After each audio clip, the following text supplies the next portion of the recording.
This is Great Uncle Don's shed. He used to drive a F-250. He gave it to your Uncle Michael. It was a very generous gift. And about 180 of that. It's tough to see, but that's where his house is. Now, it's tough to get in there now because this driveway, he just cut the grass and you just drive over there, and now it's just overtaken the place. All right, so the land's got to be rented out because look over there. Those little boxes are beehives. So somebody's doing honey here. That's really cool. To get you a view of Uncle Don's house. Now, it's worn down quite a bit, so it's been abandoned. So a story about Uncle Don's house. So if you go through the front door right there, there's a little basement area over to the side. Now, he didn't want kids going down there, and so what he would tell me when we were growing up was that, hey, you don't want to go down there. I got an alligator down there. And I was scared to death. But it was flooded too, often. And so it was one of those where it's like, just a kid, timid enough to, not go down there. Not saying it was right of him, but it's just a funny memory that I have of the place. We're not going inside. All right, so relative to where we're at right now, Uncle Don's house is over there in that direction.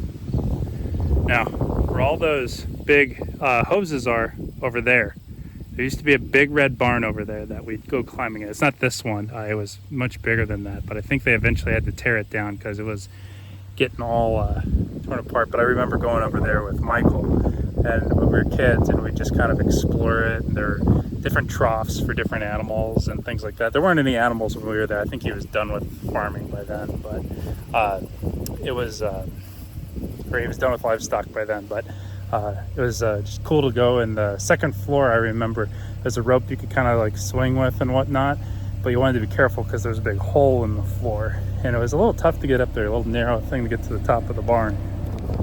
Alrighty, and this is my grandparents. This would be your this would be your great-grandparents. Chichi, you never got to meet them. Inez and Clarence.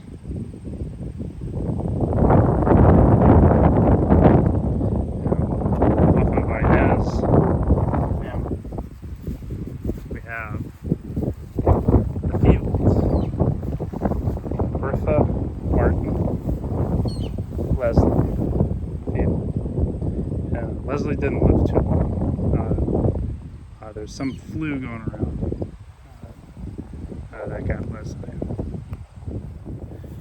And so, the Feevolds come from your great-grandma Inez.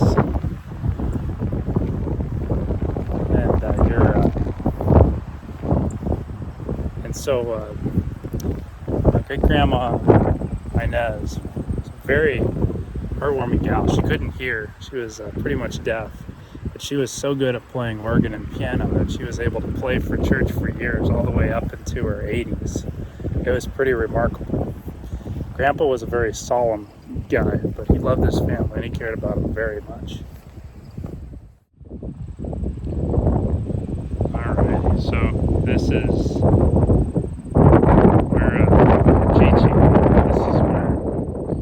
great-grandparents' grave. So this would be your great-great-grandparents' grave. Hans and Clara. Clara is who your Aunt Clara is named after. Yeah, this is Edgley.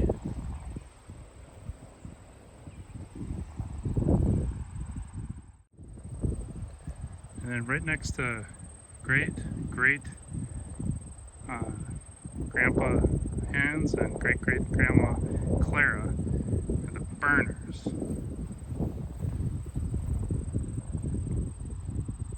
would be Howard Burner. Your great-great-grandpa John married a Burner, so it'd be Clara Burner. I don't remember him very much, although he knew me. I was very young when he passed away, so I can't tell you much about him. But if they want to put it through, they can put it through.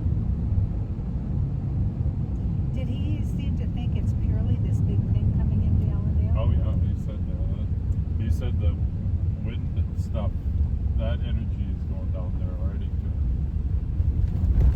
So is it that MDU wants competition? I don't know whether that's competition or what it is. I thought this was MDU too. Part of it. Alrighty, Chi-Chi. This is the hotel in Cullum that we would stay at when we come by to visit, and a lot of our family would stay in there too. Pretty neat. Down the road here, you just walk down the street, and on the right there is the Cullum Cafe, and we'd walk down there as kids to get snacks and stuff. Pizza was my favorite. And then you go down this way, you get to downtown Cullum. And just wanted to point out a couple things really quick. So there are a couple hot spots. So we got Cullum Cafe right there, and we'd go down there too and get coffee and food and whatnot. Home grocery, I mean, you know what that's for. And then at the very corner end right there is the old bank. Now there's a really interesting story.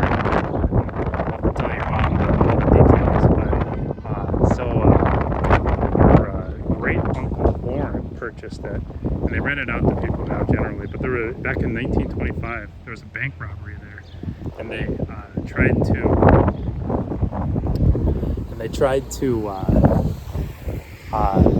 obviously they robbed the place, but they turned off the power to the town, and then they took some dynamite to the vault, and when the dynamite went off, everybody in town got up into arms, brought their guns, and trying to figure out what's going on, and there was a shootout between the robbers and the whole town, trying to get them out of their bank, save their money.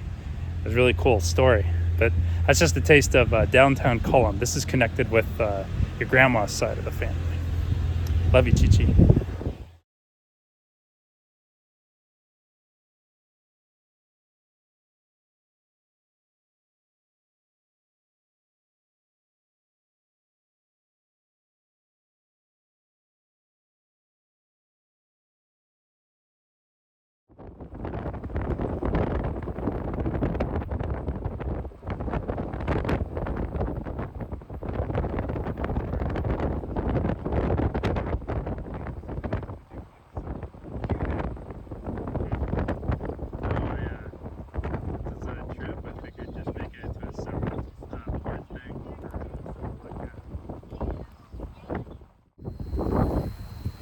Cheech, making this from North Dakota.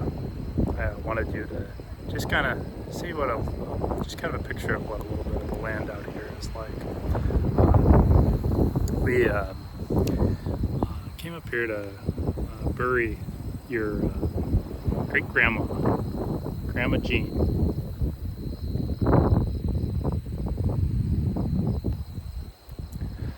She was a wonderful woman. Loved me quite a bit. Loved you too. You got to meet her when you were really small. Excellent in just loving Jesus and wanting to live her life in such a way. Certainly not perfect, but was not afraid to make friends with people and to love people no matter who they were, and to try to reach out to them and be kind to them and be good to them. Always believe in what you believe, but know that those things are tertiary. The most important thing is that you love God and you love the people around you.